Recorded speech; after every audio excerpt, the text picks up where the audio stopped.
Good morning. Xavier said yesterday afternoon went well. Yeah, and how about you, Ayaka? What were you up to yesterday? After we split up, Ayato went to see Udex Nervillette at the Palais Mermonia. I was originally thinking of going with him, but he said he could manage it himself.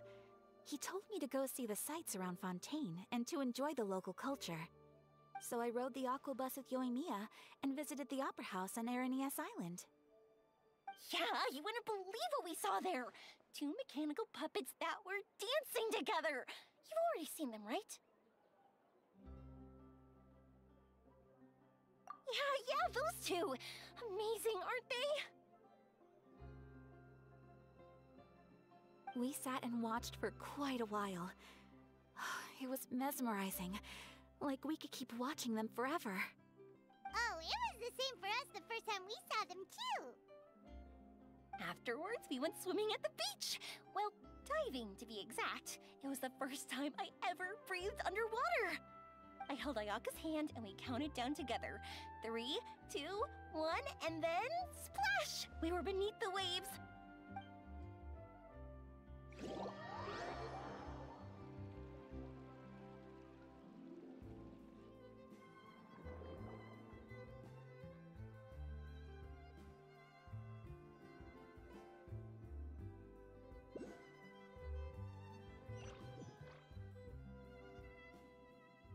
At first, I didn't dare to open my mouth. But once I couldn't hold my breath any longer, I decided to take a big breath in. Turns out the water wasn't as salty as I imagined. It didn't really taste like anything at all. Before I knew it, I was breathing like normal down there. It was an amazing feeling. Ayaka said I was too nervous and needed to loosen my grip. She got used to everything way faster than I did. I knew that the Traveler could do it, so I had no doubt we could do it too. That helped me feel at ease as soon as we dove in. The underwater world in Fontaine truly is beautiful. I love seeing the romaritime flowers blossoming underwater, like little candles lighting up the streets at night. Yeah, and there were so many creatures that we've never seen in Inazuma. Like those fish that shimmer like a sword blade. Whoosh! Oh, and those big fish that call when they see people. Ooh. Oh, you mean Hunter's Rays and Blubber Beasts! I just love the name Blubber Beast. Just wait till Pops and the others hear about this. They probably won't believe a word I say.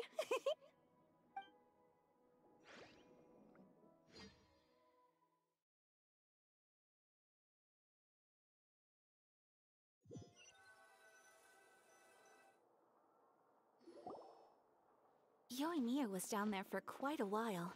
It was dark before we finally rode the aqua bus back to the city. I figured she'd want to sleep in today. Yeah, even I was worried that I wouldn't be able to get up. I still felt like I was drifting in the waves when I went to sleep last night. But as soon as I woke up today, I remembered that we'd all be shooting a film together, and I was ready to go. Speaking of the film, where's everybody else? My brother and Xavier were speaking to the restaurant owner about using the place as a filming location. They should be here soon. As for the others, We're here. Please excuse my tardiness. I just finished the Special Patrol's 6-mile morning jog. Wait, 6 miles? I'm so tired. I heard you all chatting, so I decided to come down. I sure could use some of that endless energy everyone else has. Good morning, everyone. Morning.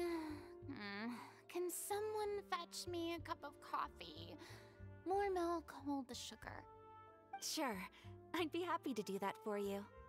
No, you can't go anywhere. Please, have a seat over here so I can get started on your makeup. The last thing I want is coffee stains on my costumes.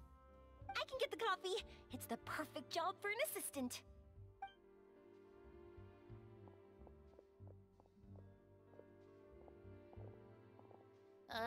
So much energy. Seriously, what's her secret? Your mirror's always like that. But you sure look exhausted, Farina. It's because you're not used to waking up so early, huh? Of course not. I spent the whole night reading the novel from cover to cover, marking sections that either need to be omitted or adapted. Wow. Paimon didn't expect you to be so thorough. Well, I was the biggest star in all of Fontaine after all. It takes more than just a pretty face to earn a reputation like that. I know how to get serious when the situation calls for it. I went all out when I was acting as an Archon, so why wouldn't I do the same for my own life? Here's your coffee, Director Farina.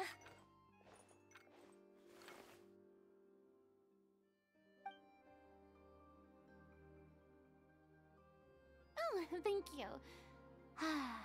The sound of being called director and the aroma of coffee feels almost as refreshing as hearing the birds chirping in the morning. It seems everyone has managed to arrive on time. We've reached an agreement with the restaurant owner. We are free to use the second floor to shoot our film. Really? That's great! He is really looking forward to our film, and hopes that providing his restaurant as a filming location will attract more customers. Well then, Mr. Xavier, I'll leave the rest to you. Okay, thanks. First, I'd like to introduce our new members. This is our prop manager, Veronique. She'll be in charge of all the film's props and items. And this is Bonneau, our lighting technician. He'll be in charge of lighting and illumination to set up each scene's atmosphere. Wow. Sure feels like we have some real professionals joining the crew now. First of all, please allow me to first express my sincerest gratitude to everyone in the crew. When my investor informed me yesterday that he wouldn't be able to provide the funds, I really thought that this was the nail in the coffin for this film. I had no idea that I'd find so many people willing to help me on such short notice. Thank you. Thank you all from the bottom of my heart. No need to be so cordial, Mr. Xavier. We're all honored to be a part of this. Your works made a profound impression on me when I saw them back in Inazuma. I am sure that someday, this film will be remembered as a prime example of cultural exchange between Fontaine and Inazuma. Yes, the story is the reason I agreed to join. I can't bear to even imagine what this film would look like without the very best director. Anyway, I would like to make a promise to everyone that as the producer of this film, I'll do whatever I can to ensure that everything goes as smoothly as possible. This is not just my film. It also embodies the thoughts and feelings of every person here, as well as the endless effort we are about to pour into it. So, without further ado, the Two Musketeers will officially begin filming now! You may take it from here, Director Farina. All right. Listen up, everyone.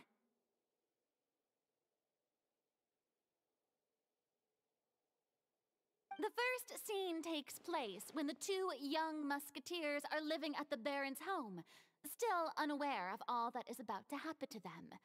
We'll need props and lighting to set the scene. Our lead actors can go get their makeup done, and extras, please take this time to go over your positions. Whoa.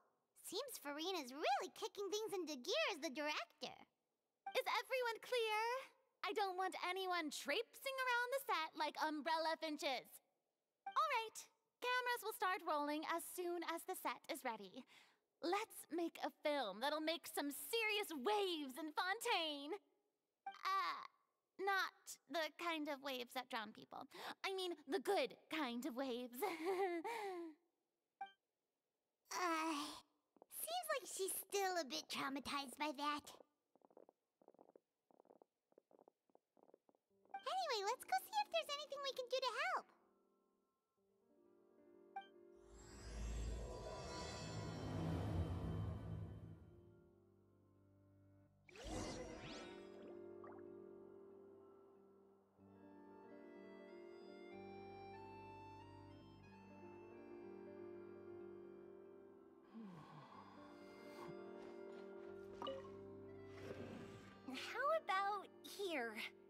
A little more to the left.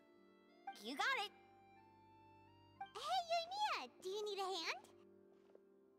No, I'm fine. You know, doing the lighting is kind of like designing a fireworks show. It's interesting to imagine what kind of atmosphere the lights will create. I heard that the Traveler will be operating the camera and Paimon will be the clapper loader, right?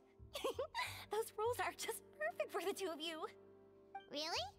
Is that because it'll be easy for Paimon to hold the clapperboard while flying? Well, sure, there's that, but that's not exactly what I meant. I just think that after all your journeys together, you two must have developed a super close bond and just naturally know how to work with each other. If I'm not mistaken, the director will want the cameras rolling as soon as the clapperboard goes clack. Oh, I see! It's amazing to see the magic behind filmmaking. Yoimiya, we need lights over there, too. Oh, on it! I've got to get back to work. Chat with you later. Oh, it's exciting to see so many people working together to bring the film to life.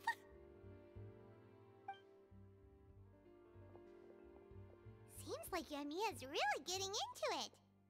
But she was right. We do have a super close bond, don't we? Paimon's really happy to hear that.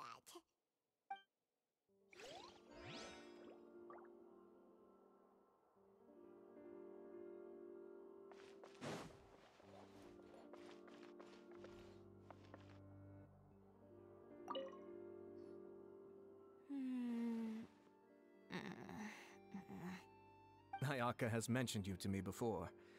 She said that you two were great friends when you were kids. No talking. I'm thinking about how to do your eyeshadow. Ah, yes. To help me really look the part. To achieve a more young and naive look for this scene. Are you saying the wrinkles around my eyes are too deep? You just have too much of a calculating look in your eyes. You sure don't mince your words. It seems you really haven't changed much. Quiet.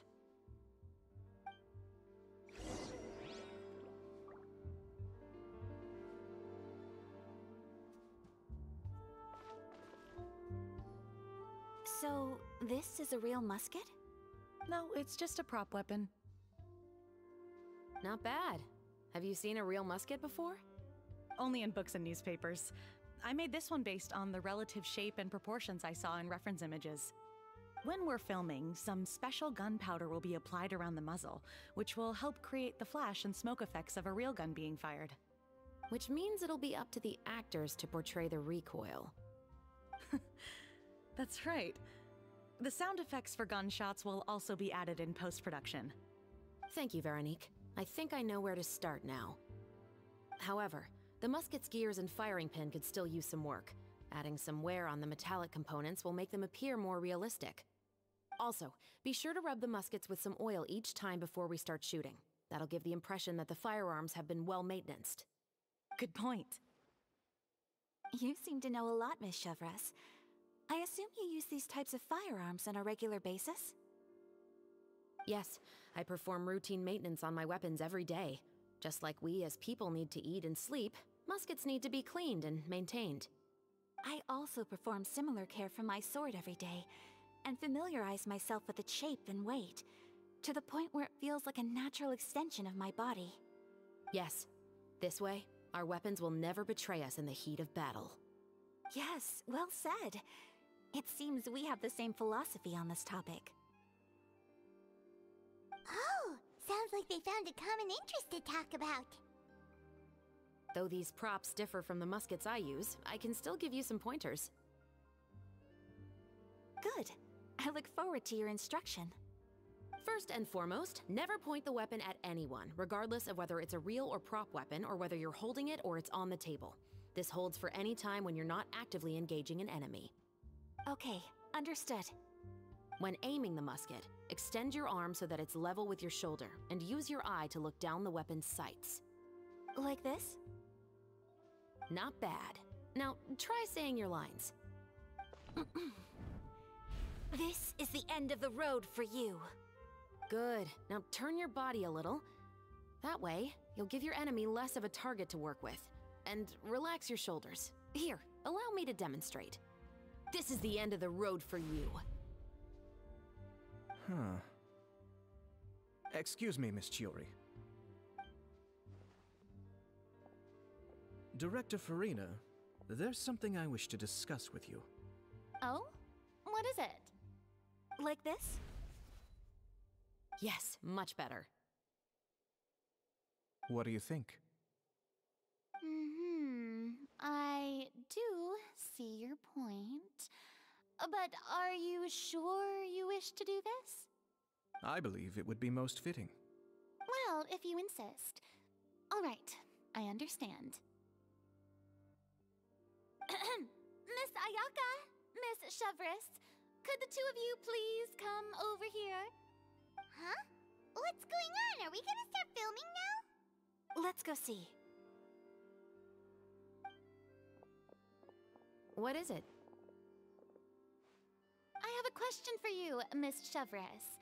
Would you be willing to play the role of a musketeer? What? To clarify, I would like to turn over my role to Miss Chevris. But brother... Don't worry, Ayaka. I actually view this as a good thing. I was becoming troubled trying to set aside some time to speak to the staff at the Palais Mermonia. I would like to have some conversations about the cultural exchange between our two countries, and I've heard that the bureaucratic process here can get rather complicated. Now, I will be able to focus on my work. Besides, you also know that I'm not really one for public performances. Are you really sure? From a director's point of view, I also felt like the relationship between the two musketeers in the original story could be improved. The older brother in the story plays the lead role with his overbearing character, but this causes his character to overshadow that of his sister, and the theme of the two supporting and relying on each other isn't conveyed very well. But if we were to change the siblings to two sisters of a similar age, then that aspect of the story might come through more clearly. Also, I've seen you instructing Ayaka. That cold and dignified personality is exactly what we need for the older musketeer. Of course, even with all these insights, the decision should still be made by Miss Chevris. Chevros mentioned that she really likes the story, right? Paimon bets that she'll take the role. All right, I'll take the role. Good. It's decided then. I'll get started on making edits to the script. We'll also need to make some immediate adjustments to the lighting, props, and costumes. I have a feeling that our adaptation will be even better than the original story. You're doing a great favor for me, Miss Chevris. You have my gratitude. Don't mention it. I like this character, so if anything, I should be the one thanking you. Well, since my brother is the one who brought up the idea, I suppose there's no need to worry. Let's go, Miss Chevris. I look forward to working with you. Please, just call me Chevris.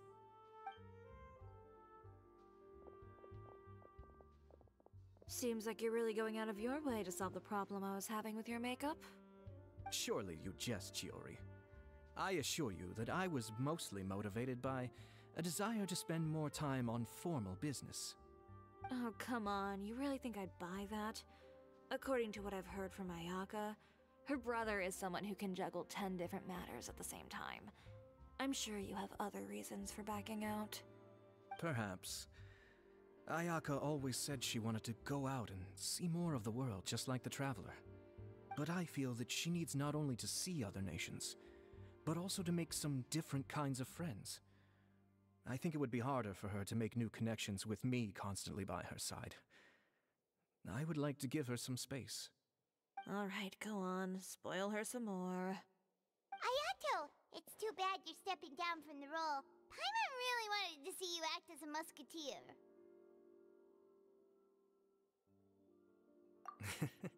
No need to poke fun at me. I'd wager that you also felt that I wasn't the best candidate for the role. It's a little hard for Paimon to imagine you saying those lines.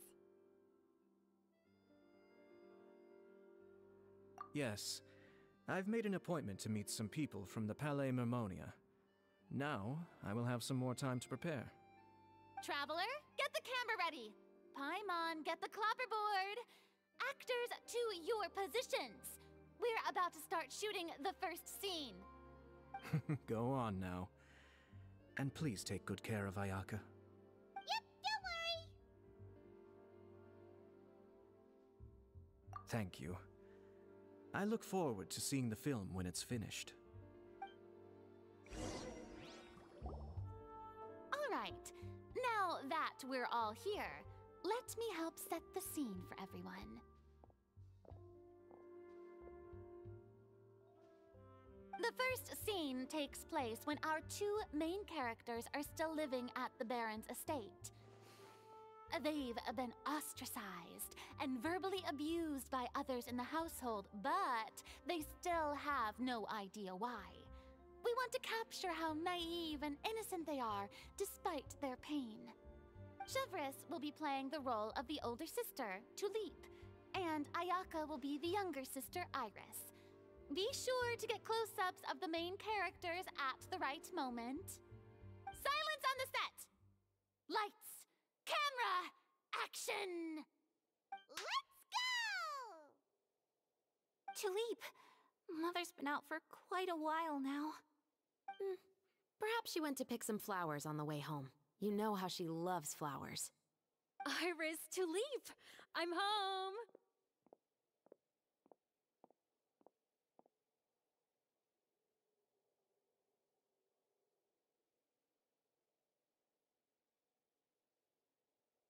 Mother! You were out for so long, we were beginning to worry about you.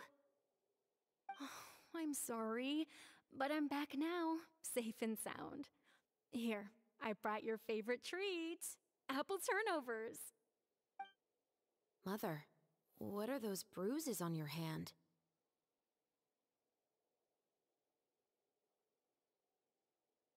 Huh? What bruises? Oh, I must have bumped into something while I was working yesterday. But I didn't notice them this morning. Then perhaps they're from when I accidentally tripped when I was out just now. By the way, did you have fun playing at home? What's the matter, Iris?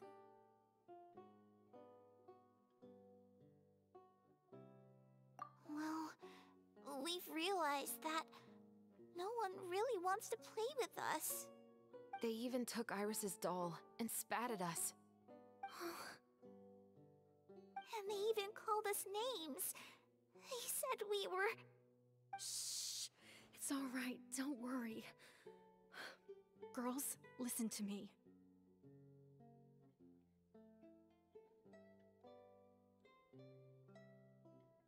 It doesn't matter what anyone says.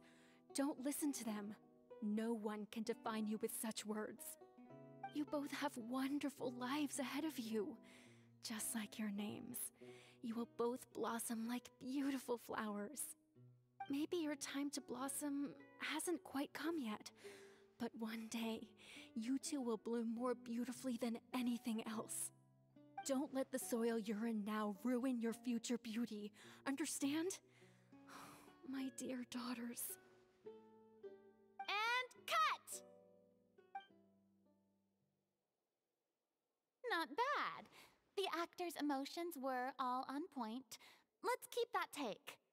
Also, if our clapper loader could avoid shouting at the start of the scene next time. Oh, got it. Great. I was a little worried that my nerves would get the better of me. What about you, Chevres? I felt fine. The lines weren't too difficult at all. Seems like Farina must have adapted the role nicely. You two were great. I couldn't tell it was your first time acting in a film. You should have more confidence. Thank you for your encouragement. Positions, everyone! We'll move on to the next scene after we try a few more camera angles.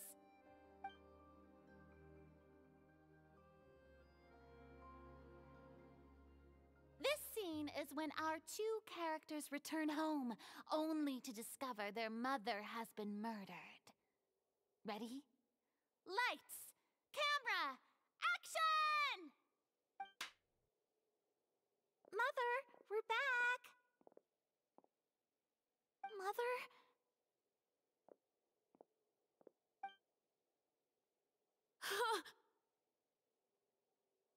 What's wrong, Tulip? Iris, stay away! Huh? Why? What's... Mother! Mother... She's... Huh? There's poison in this cup. Huh?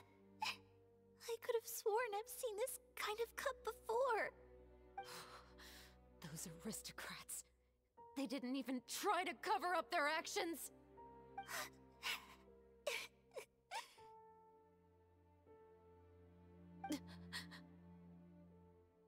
Iris, we need to leave this place. Leave? But now that Mother is gone, where can we even go? Anywhere. All I know is that we can't stay in this house. But are we just going to let them get away with this? We'll have our revenge, I promise you. Just not right now.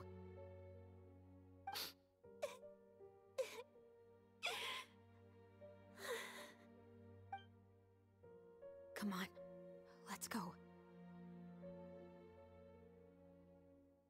No, wait. We can't just leave Mother here like this. At least let me leave this rose with her. That's why we went out in the first place. To buy her this flower. All right. Goodbye, Mother. We'll avenge you. Someday. And cut! Beautiful! Great performance! Oh my, you're so amazing, Ayaka! And were those real tears I saw? How did you do it? I was surprised too. Thank you for the kind compliments. Actually, as soon as Director Farina said action, I told myself not to think about anything. I just felt the weight of the moment and became the character. It's quite similar to practicing the art of the sword. You clear your mind and focus only on what's happening in front of you. Ayaka's performance was amazing. Have I discovered an acting prodigy? Pipe down, everyone! We need to move on to the next scene!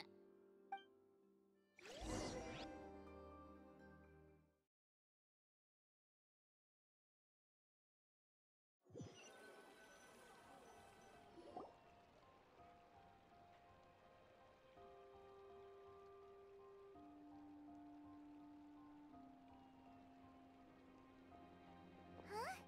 Are we done already? But Paimon wants to keep playing with the clapperboard. How do you feel, Traveler? Is your arm sore from holding the camera all day?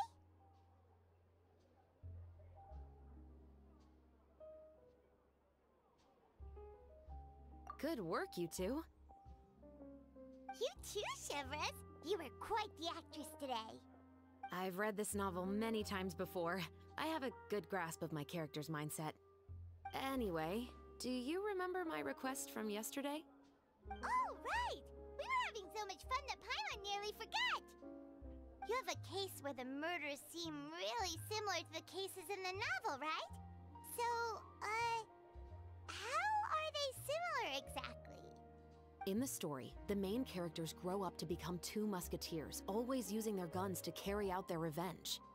And on each of the victims, they place a rainbow rose as a signal that they've returned.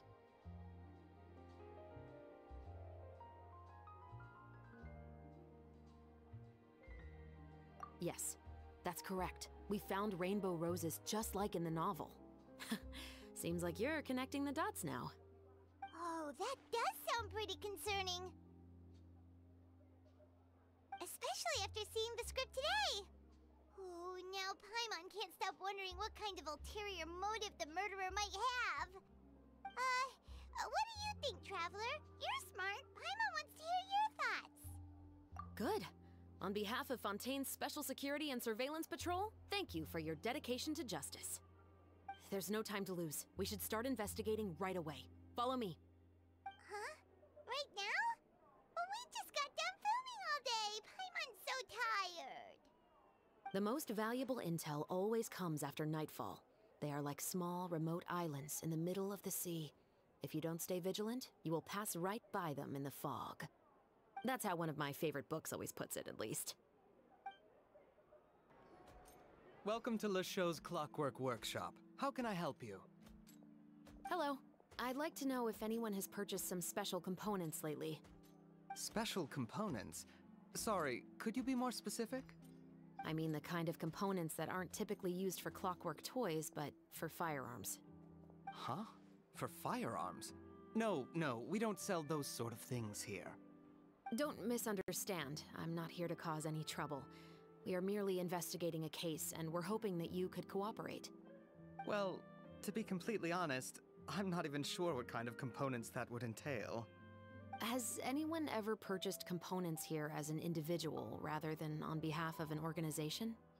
We have a lot of customers who buy toys, but those who buy components are all regular customers who buy in bulk on behalf of their organization. Is that so? I understand. Thank you for your cooperation. You're welcome.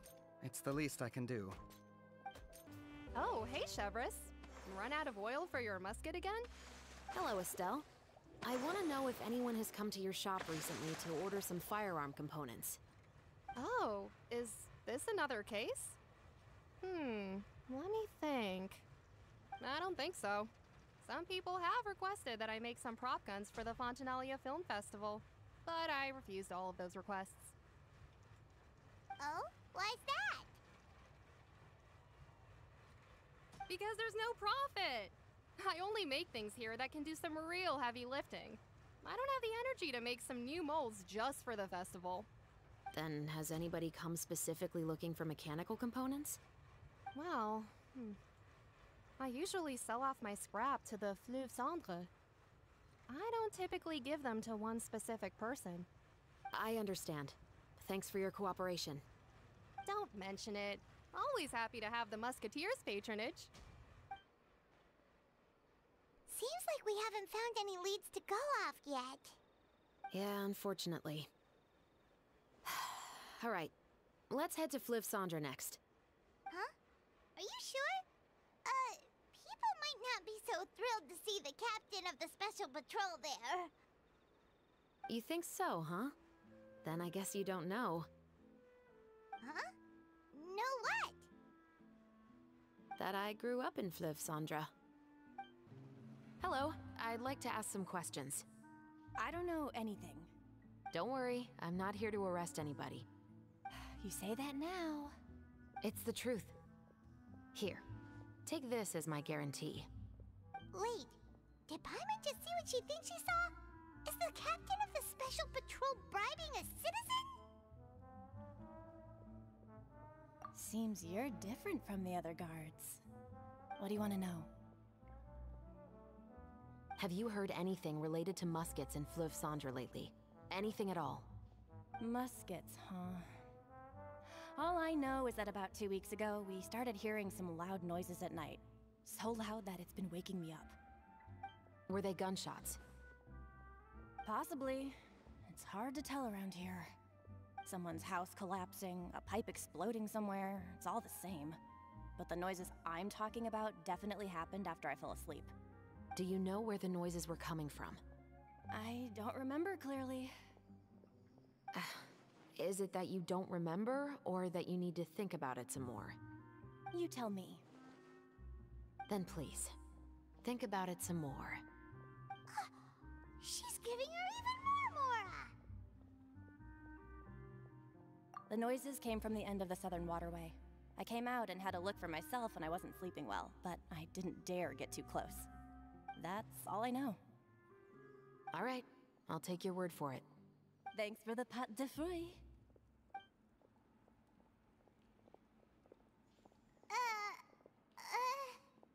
No need to be surprised. I grew up here, remember? I know how to get people around here to talk.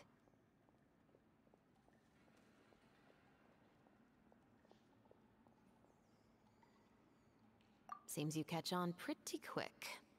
Now then, let's keep going. It's been a while, Tetro. Please, just get on with your request. I want to know if you've heard anybody talking about muskets lately. Information isn't free, you know. I've heard that bandits have been extremely active in the countryside recently, and they've been affecting the delivery of goods to Poisson. I can allocate some more manpower to help out with that problem. What do you say? You're still as helpful as ever. One of our men got drunk at dinner about a month ago and lost his gun. 3 days later, it turned up in the corner here. What's weird about that? He just forgot where he put it, right? This is Fleuve Cendre, my friend. Anything of value left in the tavern won't ever make it to the next day. But that gun turned out to be an exception. It didn't get any new wear and tear on it, and didn't even appear to have been fired. We were quite mystified as to what could have happened. I suspect it came back because the weapon was already known to the guards. You mean, a criminal was afraid the Marechaussee Phantom would use the shot marks to track them down? Maybe. But if that's the case, the culprit really took great care to avoid getting caught. I didn't say anything about a criminal. In Fleuve Cendre, knowing who was killed is as easy as knowing what clothes you're wearing today. It's the guy living in the east side, isn't it? I've never liked him. Every time he's here, he just orders a drink and sits there with a nasty look in his eyes. So, who was the one who lost the gun in the first place? Don't bother. Even if you ask, he wouldn't admit to owning a gun to some strangers. Not to mention the captain of the Special Security and Surveillance Patrol. He's right. I know you grew up here, Chevreuse. Even though you're on good terms with the Spina, you've still been gone too long. Not many people know you here now, and a lot of people don't like the Special Patrol. I know. So take my advice and don't show your face too much around here. It's for your own safety. I'll come and go as I please, and I'm afraid I'll be appearing more often due to my work. All right. Don't say I didn't warn you. What's all this? Some broken planks and barrels, as well as some liquor bottles? Yes, but have a closer look, Paimon. Even though somebody has purposefully tried to clean them up, these are obviously marks from musket bullets. In other words, someone was here trying to improve their shot. They were using the barrels and bottles for target practice. Could it have been the killer? Your guess is as good as mine. Although many people at Fleuve Cendre own guns, few hide the fact from others. And even fewer would go to such lengths to hide markings from practice shots. Anyway, let's go. There might be more to this.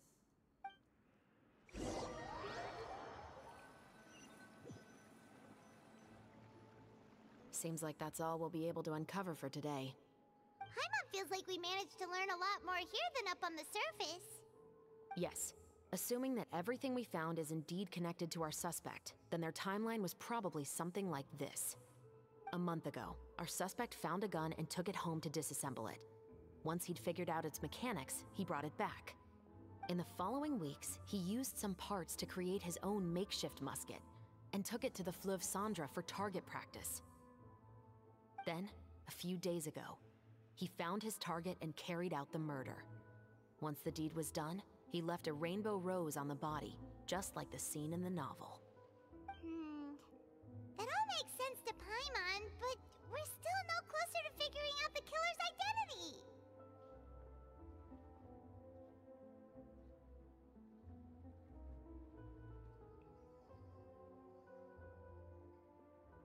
The deceased was a resident of Fleuve Cendre. It's said that he was a poor, solitary man.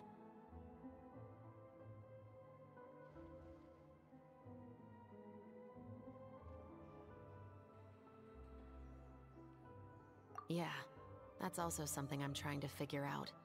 If we are indeed following the novel, and there's a story behind the murder, then this murder should be an act of vengeance. But according to our investigation, the deceased didn't have any enemies. He was no saint, but no one's heard of a rival who hated him enough to shoot him dead, much less care to leave a rose on his body. What message is the killer trying to convey, and to whom exactly? We've thoroughly investigated that possibility. He claims to have spent the whole day at the Opera House on the day of the murder, and the staff there have confirmed his account. Okay, so he has an alibi. Not only that, he lacks a credible motive as well. He has a family of his own, and both of his parents are still alive. I've looked into his records. He was adopted at the age of 6, and all the proper procedures were followed. There are also records of him at an orphanage before then. In the story, the mother of the 2 musketeers was murdered after the children turned 10. Of course, he could have changed the children's ages, but I don't want to assume anything without evidence. More importantly, I've also had a chat with him in person. He didn't seem like the kind of person who would pull the trigger to kill a man. Then, what should we do now?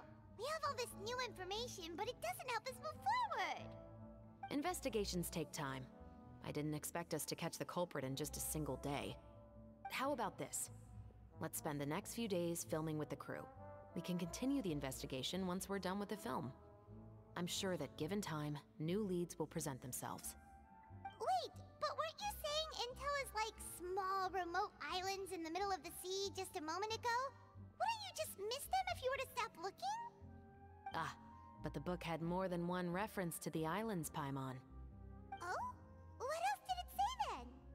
As long as you spend enough time sailing through the fog, you'll eventually come across an island.